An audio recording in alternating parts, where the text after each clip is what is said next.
ज़िंदगी की अहमियत मौत को सामने देखकर जितनी अधिक समझ आती है, उतनी ज़िंदगी जीते रहने पर नहीं आती। हमारा शरीर हमारे जीवन के समय को निश्चित करने के लिए बना हुआ है, क्योंकि एक समय आने के बाद शरीर कमज़ोर हो जाता है और हम में कुछ भी कर पाने की ऊर्जा खत्म हो जाती है।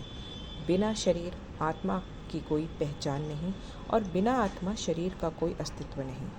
धर्म ग्रंथों में कहे अनुसार मरने वाले के शरीर को जलाया या मिट्टी में दफन दिया जाना चाहिए, ताकि मृतक की आत्मा को शांति मिल सके और उसके बाद हफ्ते भर का शांति कार्यक्रम करके मृत आत्मा को शांत किया जाए। लेकिन आपको बता दें कि जलाने, दफनाने और शांति कार्यक्रम करने वाले लोगों के बीच कुछ ऐसे लोग भी हैं जो अपने मरे हुए परिजनों को श्रद्धांजलि देने के लिए उन्हें कब्र से बाहर निकालते हैं, उन्हें उनकी पसंद का भोजन खिलाते हैं, नए कपड़े पहनाते हैं, यहाँ तक कि कई सालों तक उनके साथ एक ही घर में रहते भी हैं। इस डरावनी और विचित्र परंपरा वाले लोग इंडोनेशिया के तोराजन समुदाय में देखने को मिलते हैं। इनके द्वारा अपने मृतक परिजनों को खुश करने के लिए उनके शरीर की देखभाल और सजावट का काम किया जाता है। इनकी मान्यता है कि मृतक परिजनों की सेवा करने से वे प्रसन्न होते हैं और घर को धन धान्य से भरे रहने का आशीर्वाद देते हैं। इंडोनेशिया में मनाए जाने वाला डेथ हार्वेस्ट फेस्टिवल एक अजीब त्यौहार है।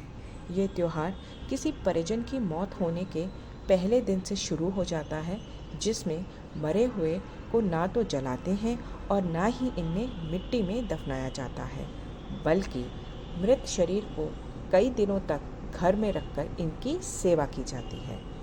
इसके बाद इन्हें ताबूत में बंद करके एक पहाड़ी गुफा में छोड़ दिया जाता है। जब इस समुदाय में किसी शिशु या 10 साल से कम उम्र के किसी बच्चे की मौत होती है, तो उन्हें पेड़ के खोखलों में रख दिया जाता है। इंडोनेशिया की लगभग आधी मिलियन जनसंख्या इस परंपरा को मानती है। हर 3 साल बाद इन लाशों को ताबूत से बाहर निकालकर इन्हें साफ किया जाता है। बचे हुए शरीर को नहलाकर, अच्छे कपड़े पहनाकर उस मरे हुए इंसान की पसंद का भोजन बनाया जाता है और पूरा परिवार उस भोजन का आनंद लेता है।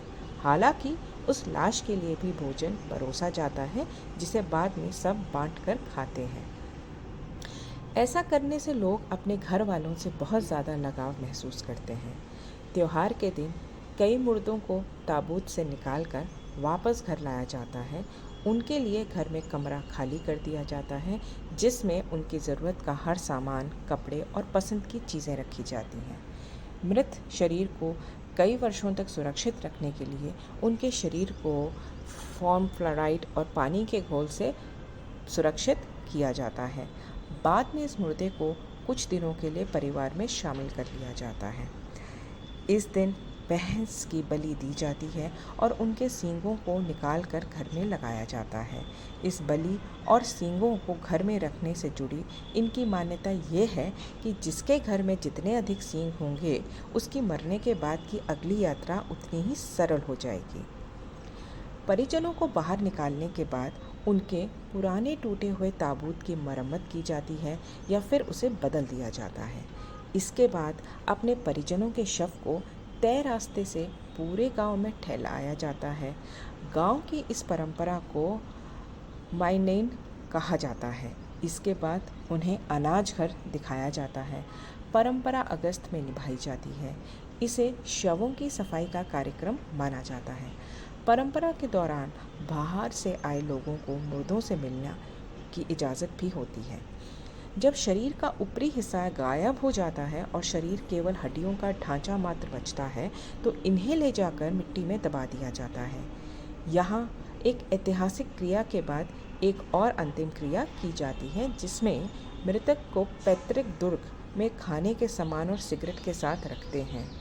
तोराजन समुदाय के लोग मानते हैं कि मृत्यु के बाद दूसरा और अलग तरह का जीवन शुरू हो जाता है, इसलिए ये मृतक शरीर के साथ उनकी पसंद का भोजन और अनाज भी रख देते हैं, ताकि उसे कोई परेशानी ना आए।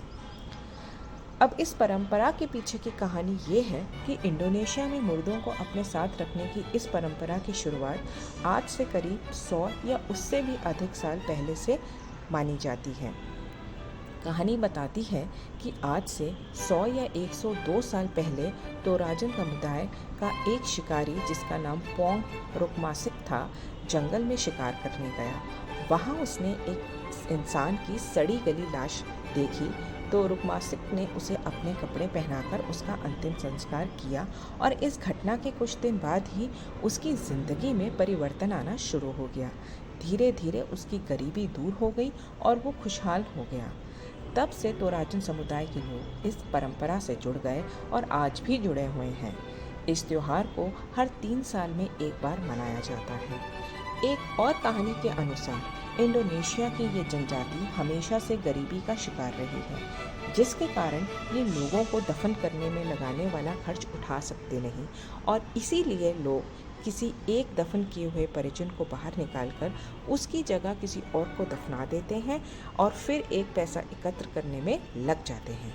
जब तक पर्याप्त पैसा इकट्ठा नहीं हो जाता, ये लोग उस मृतक व्यक्ति के साथ रहते हैं और उसकी सेवा करते हैं। इंडोनेशिया के तोराजन समुदाय के लोगों के इन रीति रिवाजों को देखने के लिए पर्यटकों में भी एक अजीब सा उत्साह रहता है।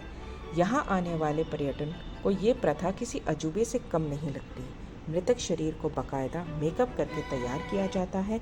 आए हुए पर्यटक मृतक के साथ सेल्फी भी ले सकते हैं। तो दोस्तों, कैसी लगी आपको ये जानकारी? हमें कमेंट करके ज़रूर बताएं। अगर अच्छी लगी हो तो लाइक और शेयर करें, चैनल को सब्सक्राइब करें। मिलते हैं एक और नए वीडियो के साथ। तब तक अपना और अपने नियर एंड डियर वंस का ख्याल रखिए, खुशियाँ बांटिए। शुक्रिया, टेक केयर।